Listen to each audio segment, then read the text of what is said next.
churches are Tory churches. That's not exactly what Simon said, but the question is, how can a work of art, or a building at all events, be brought meaningfully into relationship with something, a matter of pure political or historical, purely political or historical phenomenon. In other words, just very in a sort of catchphrase, what I want to try and do is produce a suggestion for a political aesthetic to apply to these buildings.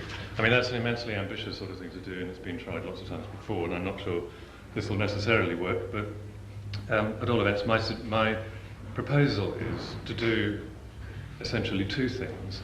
First of all, to identify what it is, the kind of area we can say is the statement made by a building. What is it that the building is offering as its component in history? In other words, not necessarily, or at least I would exclude in that the things that the building bears as a kind of framework, a clothes horse for explicit statements. Not so much that, but what is it in the pure language of the building itself, the language and poetry of the building, in one of Wren's phrases, which Simon quoted just now. What is the language and poetry of the building, the specificity of its architectural discourse, as opposed to the political phenomena which may be glued to it. For example, if you have, those of you who've seen the original printed programme for this, or the printed programme which was sent out a couple of weeks ago, on it is the spire, the steeple of St George's, Bloomsbury, the church just around the corner from here. And there is, at least on the face of it, a very clear political, there are very clear political icons, objects adhering to the steeple. The representation of King George on the top of the steeple, and the lion and the unicorn elements of the royal arms gambolling around the bottom part of the steeple. Those, incidentally, of course, were removed by the Victorians. But at all events, the steeple presents itself as something which appears to have a strongly explicit political kind of message. Now, that's not, in the first instance, the sort of thing that I'm interested in, because that's in a sense too obvious. The building is appropriating another kind of discourse. It's appropriating a set of explicit political messages, rather than, as it were, integrating them into the specific aesthetic discourse of the building itself. I mean, there's rather more to be said about that, but I'll say that at the end. So in the first instance then, I'd like to approach this separating off the express political gestures. In other words, what is it in the building which speaks from itself aesthetically, rather than which acquires things from elsewhere? The second theme that I want to address, and here obviously I make my position, I am making assumptions here. In fact, I'm afraid you'll have to regard all of what I say as to some extent a set of conceptual leaps, because I haven't got time to nail up all the transitions. But my assumption is that it is worth identifying the political characteristic of an aesthetic discourse, so to speak. I mean, you may feel that this is pointless, or that there is no homogeneity, if you like, of the political discourse, such that any particular statement could be identified with it or inserted into it. But I'm assuming that there is a homogeneous kind of political discourse, and that the particular utterances of particular buildings can be put into it. Now, that raises the question then of what is the political sphere, what is the political discourse into which this kind of building could be inserted? And it's at this point that I want to say something about the general theme of legitimation, and to take on also some of the things which Paul Hurst was saying this morning in relation to Carl Schmitt. Now, it does seem to me, sorry, let's hesitate for a second, the general area of legitimation, as I would understand it, is precisely what I mean by the politicality of any kind of utterance. In other words, a statement is, in the widest sense, political, to the extent that it invokes legitimacy, to the extent that it invokes the possibility of being politically legitimated. Politically, in that sense, legitimated by the public sphere. These also are leaps, in a sense. But what I'm saying is that the political significance of a statement is not obviously reducible simply to whether it was Whig or Tory or socialist or capitalist or something like that. In other words, it's not a party political matter. It's something which relates more, I suppose, to the metaphysics of community. The public sphere is the metaphysics of community, or the public sphere grounds itself in people's understanding of it in the metaphysics of community. I mean, what it is, in some fundamental sense, to coexist. And legitimacy is being grounded in the public sphere in that sense. Now, the question of legitimacy as addressed by Carl Schmitt is precisely about that sort of thing. What sorts of political events are legitimate in that they are grounded in some true and authentic and apt appropriation of the deep metaphysics of community? I mean, what's legitimate is something which does that, is the decision, if you like, the decisive moment of the Carl Schmittian ruler. That is somehow the self-expression of some authentic voice in the public, in the community. And inauthenticity or illegitimacy in this sense, that for Carl Schmitt, the kind of interminable babble of bourgeois democracy, parliamentary democracy, that is illegitimate precisely because it doesn't bring to visibility the deep metaphysics of public coexistence. I mean, this is my reformulation of Carl Schmitt. He doesn't say things like that, but hang on a moment. Now, at least as Paul Hurst was presenting Carl Schmitt this morning, it seems to me that there is actually a serious defect in the way that Carl Schmitt approaches the two possible sorts of understanding of legitimacy. I mean, it seems to be, at least as Paul was putting it, that on the one hand you have this notion of a kind of substantive moral code, divinely sanctioned or whatever. In other words, a set of moral precepts. You must be nice to your neighbour or whatever it might be. And bourgeois democracy or whatever it might be somehow tries to extract from this the elements of civilized coexistence. This would be, as it were, the wrong or the non-legitimate, a merely legalistic kind of coexistence, which Carl Schmitt rejects. And on the other side, there is this somehow less sort of deliberative, more spontaneous and consequently more authentic eruption of legitimacy through the decision of a strong individual ruler or set of people or whatever. In other words, they provide a more adequate articulation of legitimacy. Now, I think this is actually wrong, and it's very important that it's wrong, because if that were the case, then clearly Carl Schmitt would be way ahead of the field. Now, in the 17th century, it seems to me, this kind of opposition, we're talking about, well, okay, 17th and 18th century, but the two thinkers I'm just about to mention briefly are both 17th century thinkers. This opposition, if you like, between the Schmittian position and the other side is already well articulated. I mean, Schmitt himself cites Hobbes. Hobbes is the person on whom Schmitt regards himself as writing a commentary. This is very clear from the text Political Theology. And at least for my purposes, I'm not trying to make, as it were, detailed historical points here, but for my purposes of my argument, the other side is probably best represented in the 17th century by Locke. And the essence of the opposition, it seems to me, is this. As far as Locke is concerned, there is a sort of precedent something before you get to politics, but it's not a set of moral laws. He calls it the natural law, and he says he says that this is something which is supposed to be guaranteed by God, and also finds its manifestation in reason. Now, what he means by this, I would suggest, and certainly what he means by it in terms of the tradition which follows on from him, and indeed which precedes him, the followers, I would say, are people like Kant, and to an important extent Hegel, and his predecessors, I would say, are people like Aquinas. What is meant by this is not that there is a set of moral precepts which are codified somehow, and you can find them in the Bible, or you can somehow dig them out of some book of the past.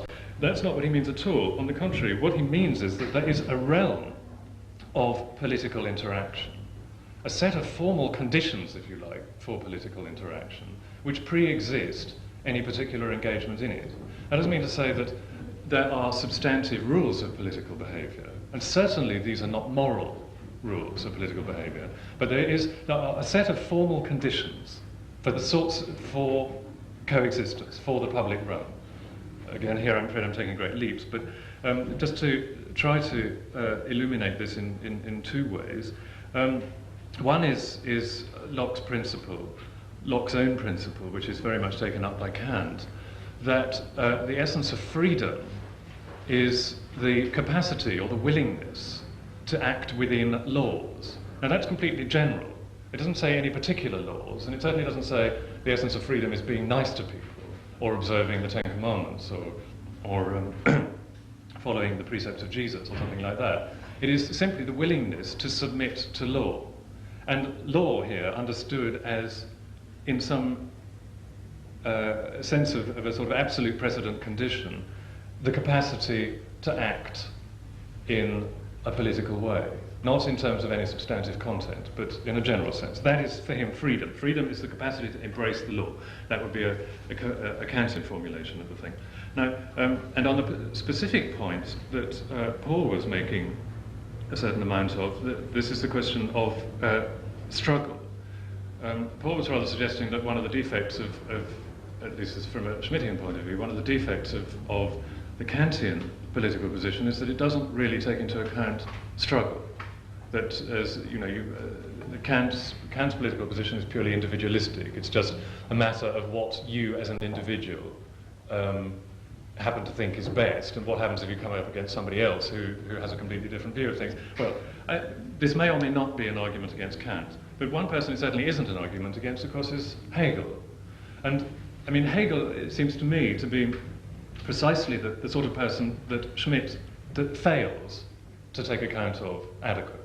The whole point about Hegel, as anybody who's read even the smallest bits of the phenomenology will know, is that struggle, opposition, in the form, initially at least, of, or most obviously near the beginning of it, of the master-slave episode, is fundamental, not just to politics, but to the whole possibility of truth at all. I mean, you may or may not agree with Hegel, and Hegel isn't particularly fashionable nowadays, but the position, it is simply not true to say that the people on the other side of Carl Schmitt don't take account of political struggle, or struggle, opposition, life and death struggle, which is what the master-slave thing represents itself as being about, is actually fundamental to the development of the whole system of reason in Hegel.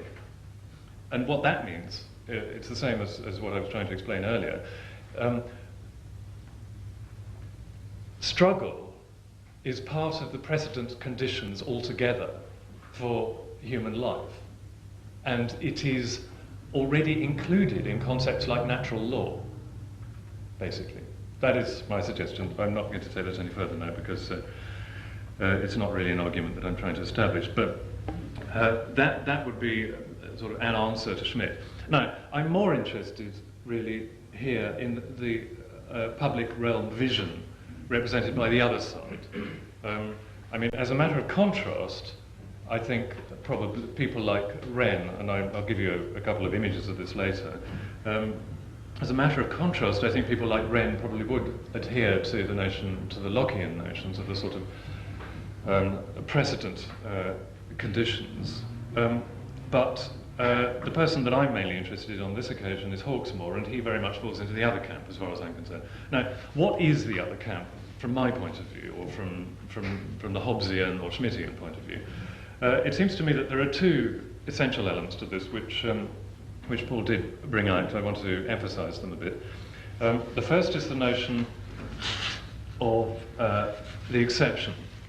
The definition of the sovereign in political theology is that person is sovereign who is sovereign in the state of emergency. Sovereign over the state of emergency. The state of emergency, or in other words, the exception, the break, the rupture, the discontinuity, is the point at which sovereignty or authority or the decision or the political thingamabob emerges. Yeah?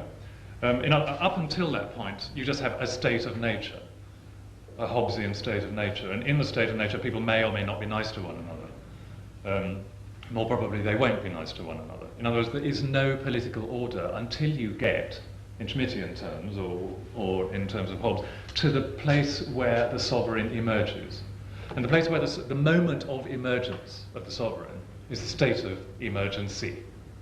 And the state of emergency means the breakdown of a purely legalistic kind of political order. In other words, where people stop acting according to the law, and where the brute, naked struggle of interest resolves itself into one person or another emerging as the sovereign. And that, says Schmitt, and this is important, is analogous to the miracle in theology. This is the point I'm really making. It is miraculous. This is the site of the wonder, the site of the miracle. In other words, on this level at least, part of the legitimacy that Carl Schmitt is looking for is precisely this fact that what does come out is miraculous and wonderful, because it is not preceded by the laborious machinations of discussion or whatever. I mean, it's precisely in its discontinuity that the phenomenon of sovereignty, the phenomenon of here I am and I am telling you what's law, is miraculous. It's the discontinuity which guarantees the miracle of law from a Schmittian or Hobbesian point of view. Yeah? Right, that's the first thing. In other words, power as a miracle. Power as something which projects itself in the moment of discontinuity.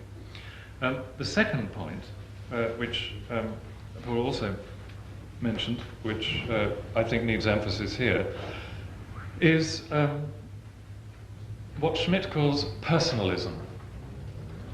In Schmitt, it is important that the sovereign is a person, an individual, flesh and blood person. And that is, why is that? I'm not sure. It's important, and it's important for this reason.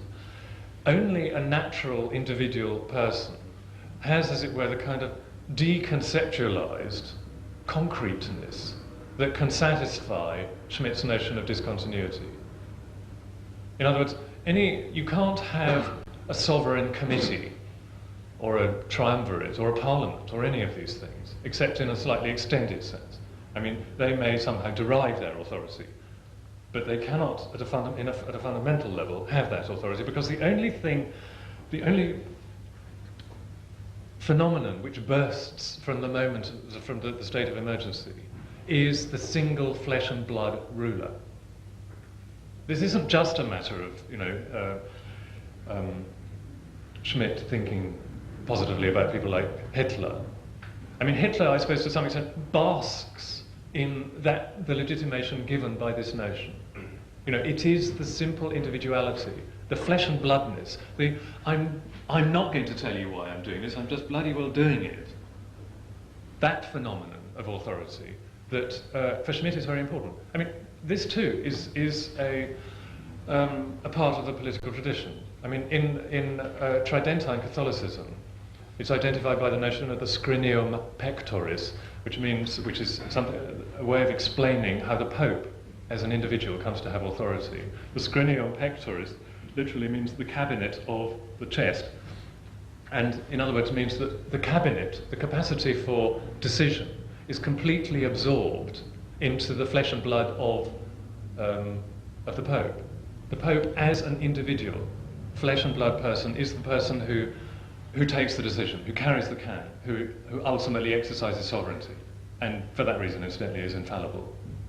I mean, I'm not saying this is an aspect of Catholicism generally, but it's that theme in that point, at that place, which is taken up again by Schmidt in the notion of the personalism, as he calls it, of political authority. Now, this is important. Both of these things are important for my theme, as a way of explaining the sphere into which these buildings, in my argument, are putting their utterances. The 17th century, just to extend this, has also been discussed by Walter Benjamin in his book on 17th century German drama as an era, or at least as a point at which melancholy comes to the fore.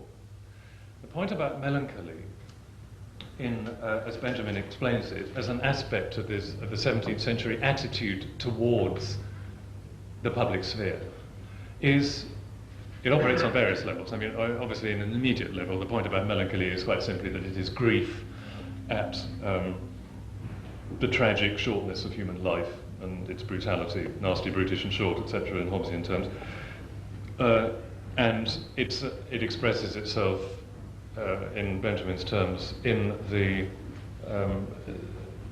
sort of seemingly unending butchery of the drama at a period. I mean, the stage is littered with bodies at the end of the Jacobean tragedy, or Hamlet, or whatever it might be. That's the sort of obvious sense of melancholy. The more profound sense of melancholy, I think, we could define precisely as melancholy at the fleshliness of all human things. Just as the sovereign ultimately is just flesh, so too all human legitimacy is rooted in mere flesh, mere individual flesh too. Ultimately, in terms of this melancholic view of the world, we are a set of unrelated, unstructured individuals, incapable, so to speak, of extending ourselves into any kind of immortality, of building any sort of Tower of Babel, as it were, to take us towards heaven. The inexorable pull of human life is in the other direction, not upwards in the tower of rationality, but downwards into the ground, into the grave, the place where everybody, even sovereigns, in their fleshliness, will ultimately disappear. That's what melancholy is about. And this is not an affirmation, it's not pessimistic. It's an affirmation of what, as far as Benjamin is concerned, of what is the true nature of legitimacy in that period, or for those people. It's an affirmation of this: let us return to the flesh and let us understand the mortality and the transitoriness of the flesh. Right, now with those handles, I'm going to show you some slides and hope that I can tie the thing up a bit. Right, okay.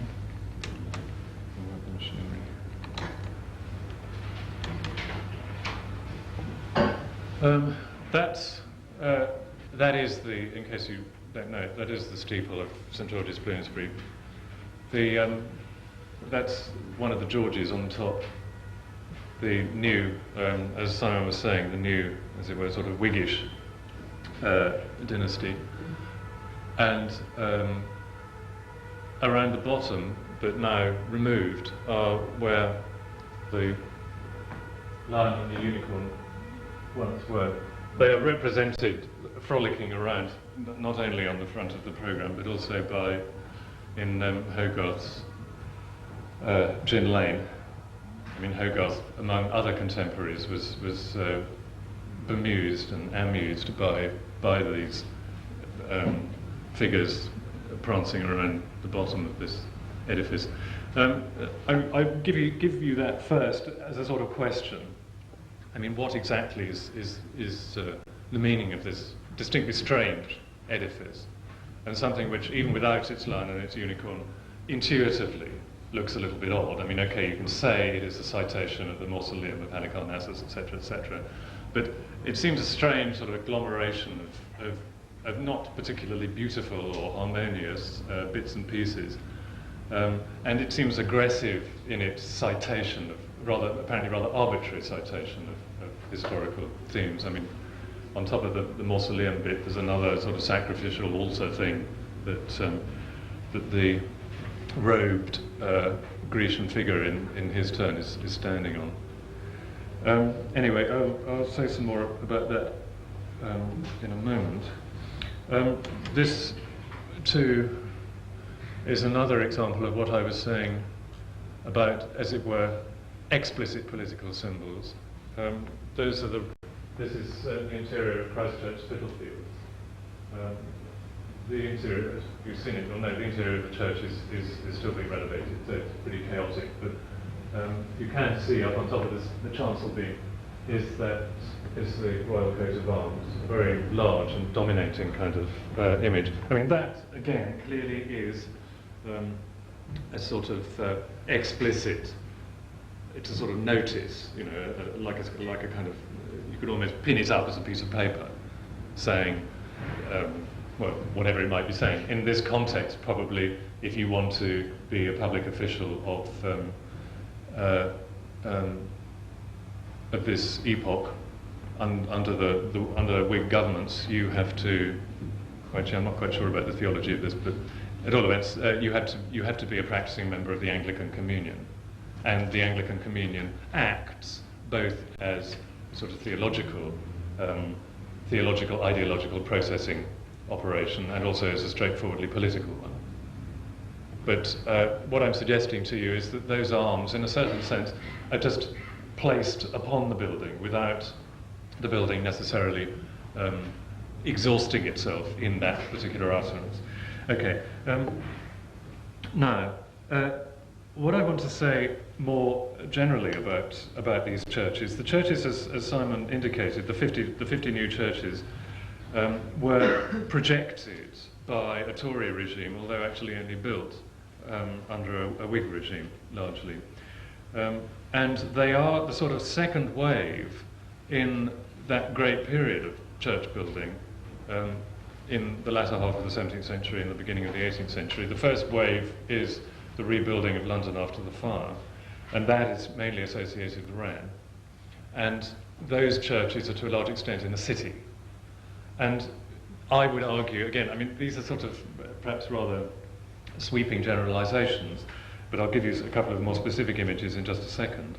But it could be suggested that Wren's churches in the city are, if you like, replacing, or he would understand them, I suppose, as replacing necessary sites of collective debate, of collective discussion, situated among the new institutions of capitalism. I mean, it is this period which sees the foundation of the Bank of England and the growth of Lloyd's Insurance and the stock market and all this kind of thing. It's the beginning of the explosion into modern capitalism of certainly this country and probably Europe in general.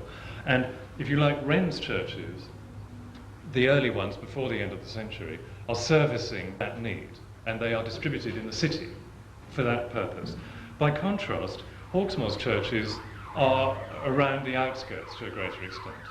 And it is at least arguable, I think, it's sort of it was implied a little bit in what Simon was saying, that Hawksmoor's churches are a kind of, where the Wren churches are servicing what is understood as a need of the polity as it exists, Hawksmoor's churches are going out a sort of cultural imperialism amongst the working populace of the East End, to a large extent. I mean, most of the most significant Hawksmoor churches are in the East End, in relatively poor areas at that time.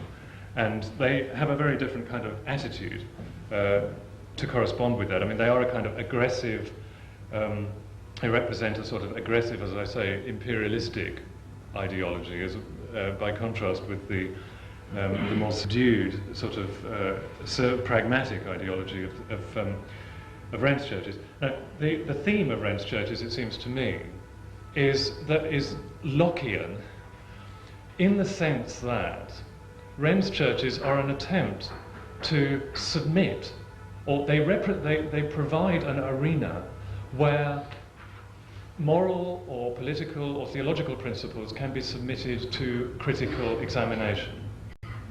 They don't in any sense reveal things. They say, come along and discuss them. And the model for that, I mean, in a phrase, again, on Wren's phrase on St Mary Le Bow, the model for it is, in fact, an analogous building is a courtroom. And Wren's phrase, a lightsome hall of justice, is a precise identification of the sort of subliminal function that Wren's churches have in this area. Okay, now this one is not actually a city church, but it more or less indicates the sort of thing I mean. That's St James's, Piccadilly. And I'm sorry, it's a bit dark. But the point that I'm making is that, and you'll see the contrast in a moment, that the altar is not significantly recessed, and it's not really recessed at all. And the business of the church happens out in the front, where everybody can see what's happening. And this is emphasized and amplified by what Wren calls the auditory character, the auditory structural character of the church. That is to say, the invitation it gives to listen. It is possible to accommodate in this sort of church a great number of people in the congregation who are all fairly close to the scene of activity and can hear what the priest is doing down in the front. These galleries all the way around, that obviously is just the north side, the gallery all the way around enables the church to accommodate a large number of people who can critically observe the goings-on in the church. And in that respect, it's the same kind of architectural model as a courtroom. I mean, a courtroom is a place where people are invited in, not, in theory at least, not in order to be sort of browbeaten or hectored or anything like that, but in order to witness the doing of some kind of true execution of justice. And courtrooms too, by and large, have galleries and are, as far as possible, relatively small, like the House of Commons as well, I suppose. These are auditory buildings where everybody can hear what's going on, and, as it were, submit within the lightsome hall of justice what's going on to criticism. Okay, that's another example. Again, this is a pretty lightsome hall of justice. That is actually an American colonial church, so chronologically speaking, it's slightly off, but it's in Pennsylvania. It's about 1750, I think. But that again is an example of this, of the openness, and in a certain sense the intimacy with which the congregation crowds in upon the dealings at the front of the church. And the altar is merely a sort of direction, a table at one end of the building, rather than having any more substantial function. Right, now, if Wren's churches are courtrooms, Hawksmoor's churches adopt the other analogy of the 17th century in secular building, which is the theatre. Hawksmoor's buildings are theatres in all sorts of ways, and the particular way in which they act as theatres is that they have a stage. They have bits which the audience can't see, or can only see in a slightly attenuated way, so that the actors or the manifestations of the theatre are protected from the critical gaze of the audience. They simply emerge from the bowels of the building. That's another shot of Christ Church, which emphasises the extreme darkness at the far end of the building, the far end of the chancel, behind the chancel beam, behind the sort of exclusionary gate surmounted by the coat of arms, is extremely dark, not just in my photo, but as a phenomenon. In other words, the stage, or the source of representations, is cut off from the body of the church. And although, I mean, there were galleries in Christ Church and they've been taken down, but the point is neither the galleries nor the floor of the church actually penetrate into the so to speak, the stage area. And this stage-like characteristic is emphasized by, not here, but by Hawksmoor's repeated use of the motif of the proscenium arch. The proscenium arch, that's to say the thing from which the curtain comes down in a modern theatre, was actually invented in the 17th century in London. And Hawksmoor adopts it wholesale for his framing for altars. That is St Alphys's, Greenwich. Again, the sort of gloomy depths where the altar lurks is framed by a proscenium arch. Ditto in Bloomsbury. That's St George's Bloomsbury again. That is actually a double proscenium arch. You'll say, I know, that that isn't actually the original orientation of the church. That is actually the north side of the church. The church was originally oriented this way. There is actually an apse on the right. But I think it's at least arguable that Hawksmoor himself originally conceived of this church as possibly operating along that orientation. Anyway, it doesn't really matter. I don't care what his intention was. The effect is that here there is this reduplicated emphasis on a proscenium arch. There's not one, but actually two, which serves to exclude and make more inaccessible the mysteries of the altar. Right. Sorry, just one more theatrical interior. That serves St Anne's line. Right. That's a sort of general functional point. I'm not actually suggesting this as the sort of an aesthetic, a grammar of a political aesthetic. These are still slightly circumstantial. The second point that I would make about Hawksmoor's churches, which again to some extent follows from the brief that he was following, but the second point is this point I've already made, that he is the extremely aggressive stance of the church exteriors. I mean, a lot of Wren's churches in the city, for example, or for that matter St James's, Piccadilly, have an extremely modest exterior, both in terms of the building materials. I mean, St James's, Piccadilly is just brick, and in terms of the fact that a lot of them don't really have any particularly visible exterior. Okay, pragmatically, because they're hemmed in by houses. But this is partly because the greater emphasis, or the almost exhaustive emphasis in Wren's churches, it seems to me, is the interior, this lightsome hall of justice. And the exterior doesn't function in the same way. But in Hawksmoor's churches, the exterior is extremely important as a kind of penetration of, an invasion of, the ideologically chaotic regions of East London, or whatever it might be. And as part of this aggression, Hawksmoor adopts all these very abrupt sorts of mystical motifs. I mean, this is one of the things which strikes people particularly. I mean, I don't know if you've read Ackroyd's novel on Hawksmoor, but I mean, the thing that he picks up on particularly is the sort of plethora of obelisks and pyramids and altars and what have you, draped all over Hawksmoor's churches. Now, so it's in focus. That is actually Christ Church, Spitalfields. And the point I wanted to make about that, which I'm afraid doesn't come over terribly well in this shot, is part of the aggressiveness of it. I mean, you can see that, in a sense, the way it dominates the street leading up to it. I mean, it's a pretty massive kind of edifice. The other thing that it does as you come closer is that running out from it in all directions are sort of bits and pieces. I mean, the church is sort of stretching out tentacles. The most obvious one is the portico itself, which is a feature of those churches. I know, again, it's part of the brief in the Churches Act, but even so, I mean, this aggressiveness of the portico is something very striking in this and other churches. And also the fact of large ceremonial flights of stairs in all directions, and also sort of running blocks of masonry going out at various points from the body of the church, and identifying entrances into it or ways of moving around it.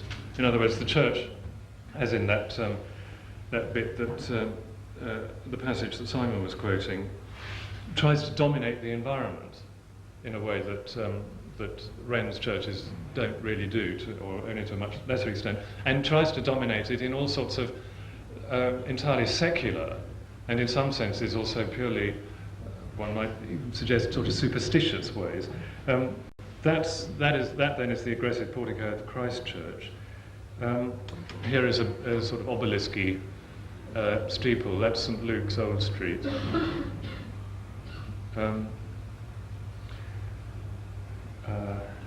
Here's a pyramid. That's sort of thrown out at the front. That's actually at St. Anne's Limehouse. The pyramid, it's like a sort of, as it were, almost an infectious bit of masonry leaking out from the church itself and sort of creeping into the surrounding residential districts. They're completely obscure. There is a text on that, and no doubt it has an entirely guaranteed meaning. But to me, it's enigmatic, and probably to most contemporaries, or certainly to the people living around there, this would have been an entirely enigmatic piece of masonry somehow threatening them. And and the other point, and again, this is beginning to fit in a little bit more with what I was saying about the public realm. One of the things which Hawksmoor characteristically emphasises very strongly with his church is the part that he emphasises is the crypt. Again, this has functional reasons. I mean, the crypt was to be used and is still used as a sort of meeting place. But traditionally, a crypt is also a place where you put bodies. And in Hawksmoor's churches, the crypt is sort of relished, and the entrances to Hawksmoor's churches, the crypt entrances are relished in the way that he presents them. That's the crypt entrance outside St. Alphege. Again, I mean, it seems to be quite unnecessarily massive, this doorway. And that is one of the 4 around the perimeter of St. George's in the east. All of them, you can't entirely see it all, but on either side, massive blocks of masonry. It's rather sort of unnecessary, really, just for what was supposed to be the entrance to a kind of parish hall or something. All his churches have that. And the crypt doors insistently press themselves upon you. I mean, for example, in outside St. George's, Bloomsbury, there is this sort of triumphant kind of portico thing with a flight of stairs up. But either side, sort of saying, we're here too, are the crypt doors. It's the sort of et in Arcadia ego, death, I am here too, sort of motif. Right. Now, that is, as it were, the easy bit. The difficult bit, and I'm not going to be very long with this, even though it is a difficult bit, is trying to explain what I think is the characteristic vocabulary of Hawksmoor's churches, and the thing that really links them in, more than what I've just been saying, which is circumstantial, links them in with the attitudes towards the public realm. And for that, I want to adopt a fairly simple sort of opposition between the notion of structure and the notion of matter. And from this I'm drawing on a tradition which could roughly be identified with Nietzsche, and much more recently, Gilles Deleuze's book on Francis Bacon, and in between the two of them, the poet Rilke's essays on the sculptor Rodin. Now, the point about this vision of the way material objects talk, or three-dimensional art objects talk, the distinction between structure and matter, is articulated in various ways. The way that Rilke describes it or works upon it is the notion of the surface. Now, as far as he's concerned, the crucial thing about Rodin's sculpture, let's have a look at one, is that it is all surface. There is no structure to it. It's simply surface. This is the surface of stone. It's stone. It is a surface which is emerging from roughness, unformedness, into a little bit of formedness. In other words, or one of the images which Rilke uses is of the ripple across water, or the way in which we recognise the pattern of a leaf, say, in sand or something like that. What he's trying to express is that ultimately there is no depth to things, there is only surface. There is no causal relation between structures behind surfaces and the surfaces themselves. There is simply form which flips across the resistant surface of matter. As in here, for example, there are some rather better Rodin structures, sculptures, which show this a little bit better, which are almost entirely rough-hewn stone, but with little bits of features sort of poking out of them. What Rilke says is happening here is this ultimate priority of matter. It's the stone which matters, and across the stone is this feature, this thrown citation of something else, a sort of careless, not a structural or a causative or a sort of interventionist kind of thing, but simply a citation of something else, just as the pattern in the sand cites the falling leaf, or the ripple in the water cites laughter across somebody's face, or something like that. Right. Now, there is, I think, in Deleuze's book on Bacon, attempts a similar thing. He says his distinction, I don't really know it, his distinction is between, he's talking about Bacon's use of meat, hung bloody meat, as a theme. And according to Deleuze, the point about meat is that it makes visible the falling apart of structure, and which is the bone, and mass, which is the flesh. And for him, Deleuze argues that for Bacon, it's in this sort of deconstruction in meat, or whatever it might be, and which is followed in various other ways in his portraiture. It's the separation between the underlying structure and the meat, the flesh, this coming away, this peeling away, which reveals something in a far more satisfactory way than the simple, as it were, the everyday assumption that the outside is merely the reflection of a structural causative form inside. Okay, I mean, I'll have to leave it there, otherwise I shall take too long, but it's this distinction between, again, what Deleuze calls a trait or a feature, or the character of form as a mere feature, that, in my view, is quite important. Now, the point about the feature is, as I say, that it is this rather arbitrary citation of things. Structure is cited as a conceit, as a pattern, as a notion which flits across the solid matter of the building. Structure is not something which is celebrated for its own sake, as in, for example, maybe, I don't know, classically in a sort of early Gothic cathedral or something like that. I mean, you don't have structural elements exposed saying, look at the triumph of this vault. I mean, wasn't it clever of us, or wasn't it clever of the human community to be able to produce this incredible soaring nave, or whatever it might be? And you can see the elements of structure.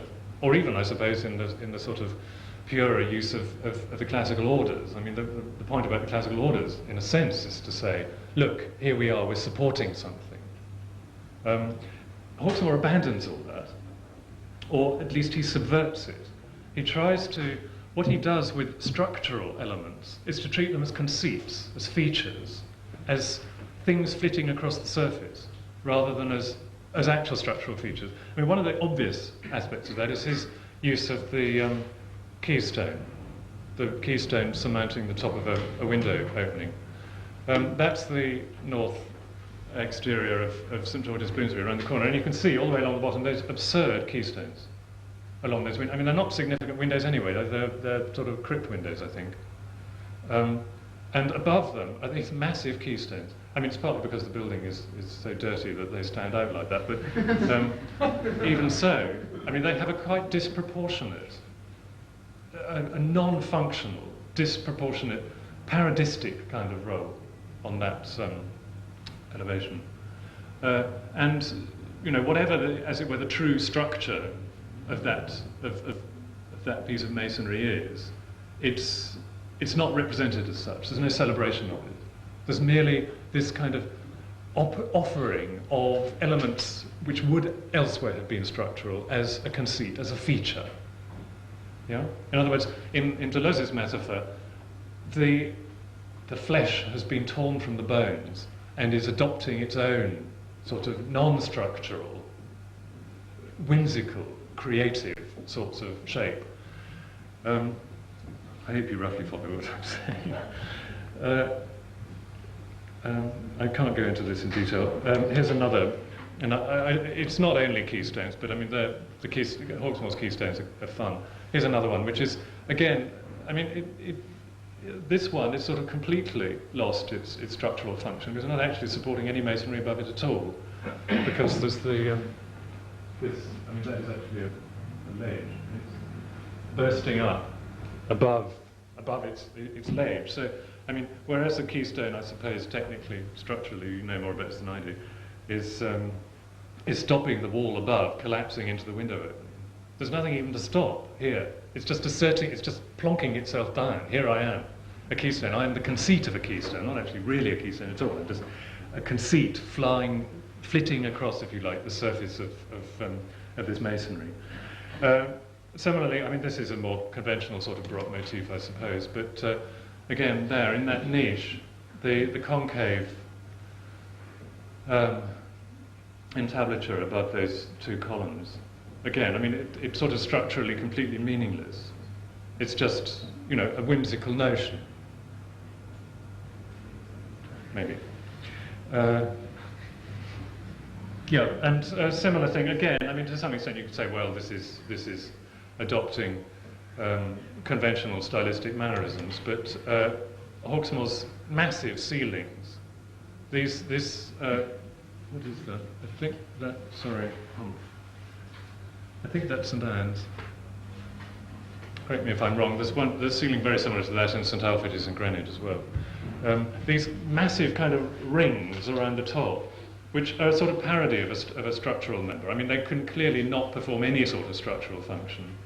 And they look, if anything, rather as a sort of threatening piece of masonry about to fall down. I mean, it's presumably not, but they become a threatening gesture rather than a sort of celebration of structural ability.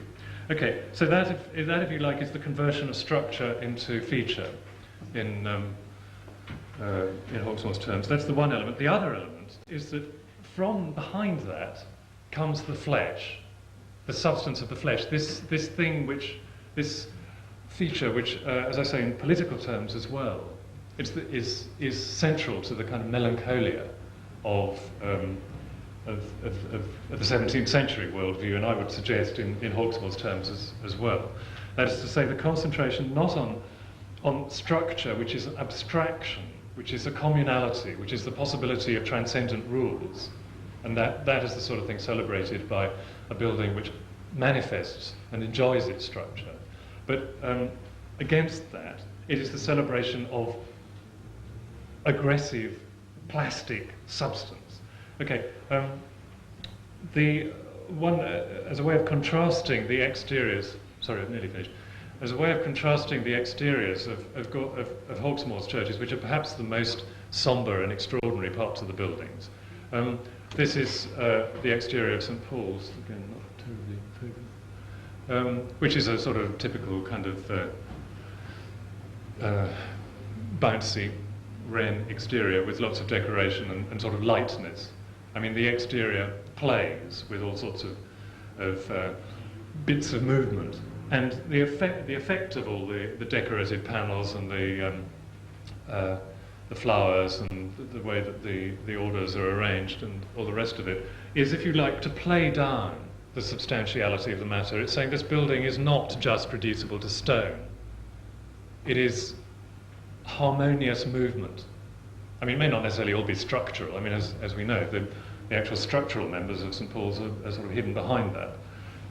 But nonetheless, the wall presents itself not as a kind of glob of stone, but as something moving. I mean, the stone has been converted by the labour of the community into something more spiritual than it was when it started. So it's not a celebration of substance and flesh and melancholic individuality. It's a substance of, it's a celebration of structure. It's a celebration of the possibility of creative structure. Right, I mean, this is an incredible contrast. I mean, looking at these two next to one another. Sorry, maybe I should have had two projectors. That is the south wall of St. George's in the east, and it is such a difference, purely in terms of the complete absence of any sort of decorative alleviation of the mass of masonry. I mean, okay, again, you can perhaps extract reasons for this in the brief, but what I'm trying to get at is so to speak, the purely aesthetic discourse of the building. And what I'm suggesting to you, you may disagree, but what I'm suggesting to you is that the reason why Hawksmoor eschews decoration largely, decoration as such, is because he doesn't want to alleviate the aggressive, simple materiality of his buildings, because they are a celebration of this materiality.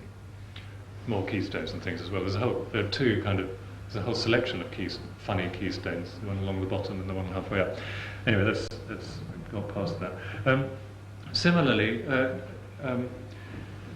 in the Hawksmoor does similar things with the arrangements of the various components of his buildings, and particularly with his steeples or the towers, which he again presents as this incredibly sort of plastic solidity. That's not a contradiction.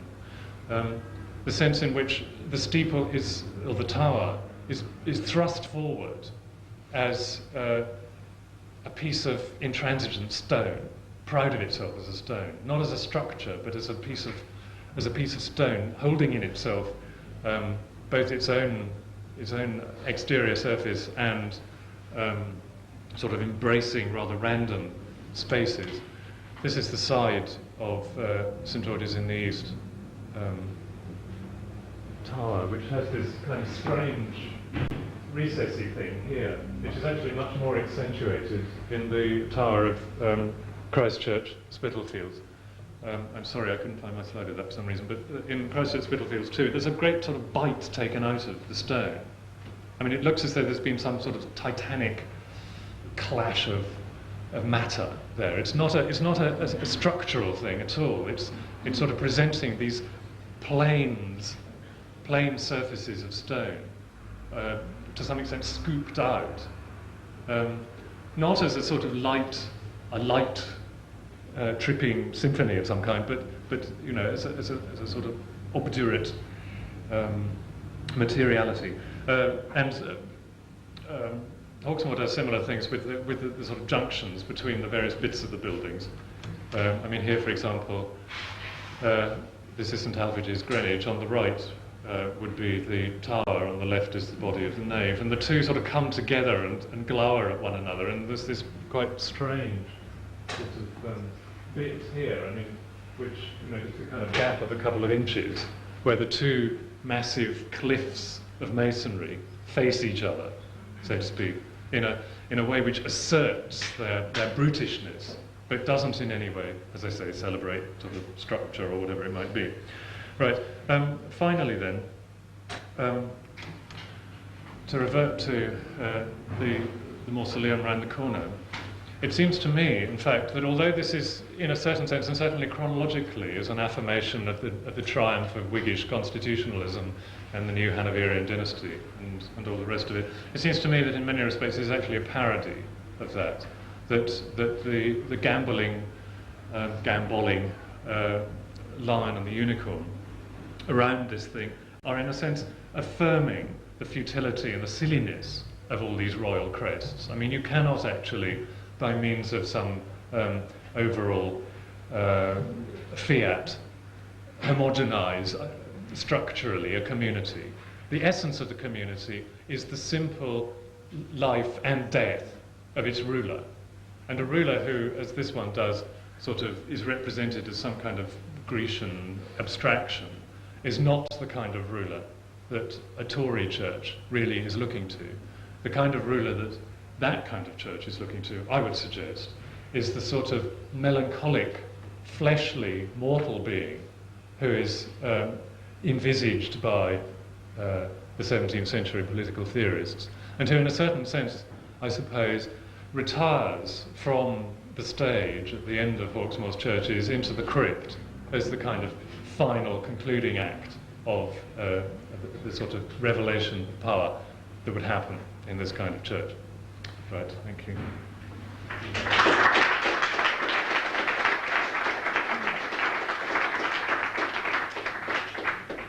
Sorry, I've gone on. Right.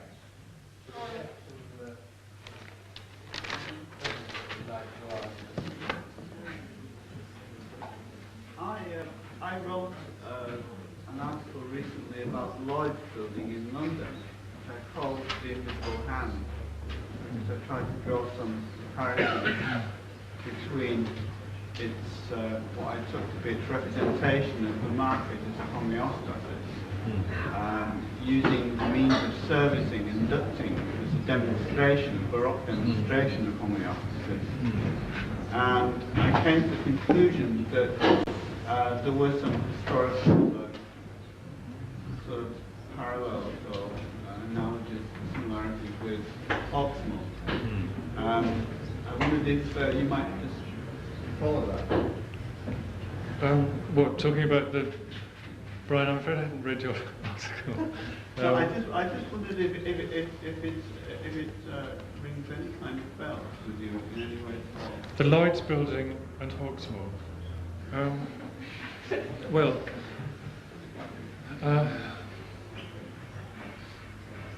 I'm not so sure about the Lloyd's building. I mean, it seems to me that... I mean, I certainly think that the structure matter opposition, if it works, can also be applied to recent building. I mean, the obvious sense in which that is true is the very aggressive, exclusionary materiality of your average city office building now. You know, with all the sort of reflective glass and that kind of stuff, and great slabs of marble and thingamabobs all the way around it, which, you know, seems to me precisely to be a way of saying we're not really a structure, we're a heroic lump or something. I don't really know. I mean, the Lloyd's building is a bit different from that because of the way it does celebrate structure, or purports to, and. I don't know. I mean, I was talking to people about this when I went and had a look at it at Christmas.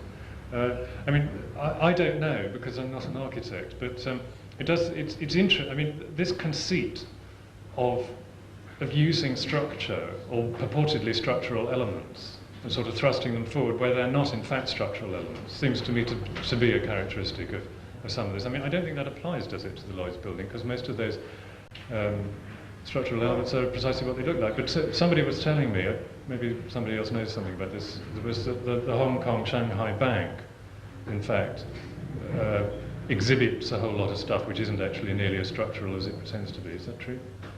It's quite likely to be. But in any case, it doesn't need to exhibit them. And in any case, the pieces don't necessarily have to be as demonstrative as they're being made to be. In far as one can say, that one might speak of a Baroque functionalism. Yes. Yes. In the sense of a contradiction in terms. Yes. Well, yeah. It sounds an interesting point. Let's talk about it afterwards. Unless you wanted to expand on it now, because I can't.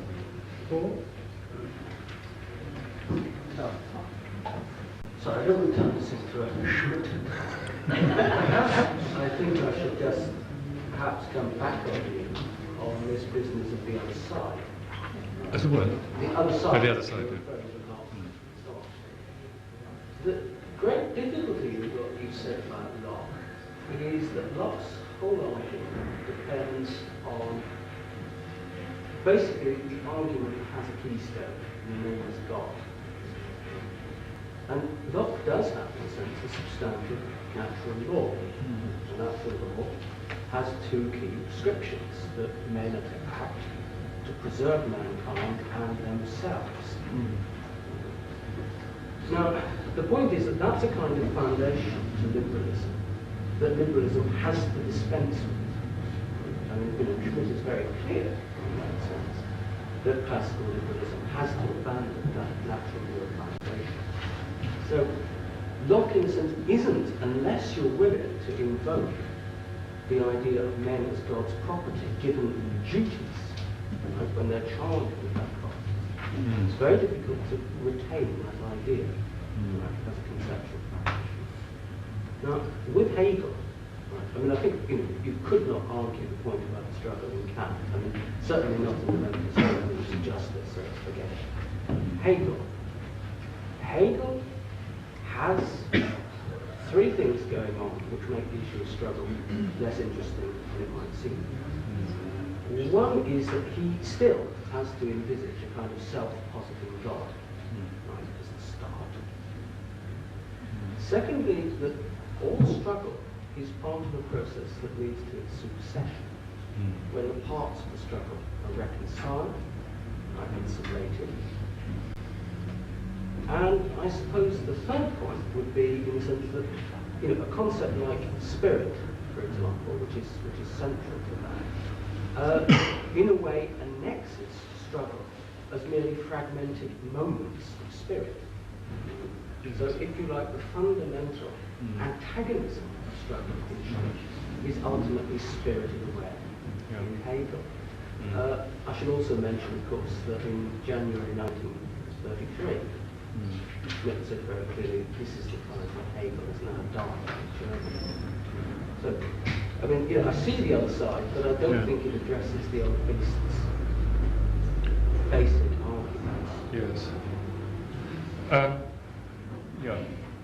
Well, I mean,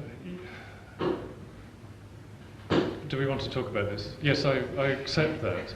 I don't accept your interpretation of Hegel, and God in Locke doesn't particularly bother me, although I know that's the standard objection, or the sort of weakness, so to speak, there. But I think that is.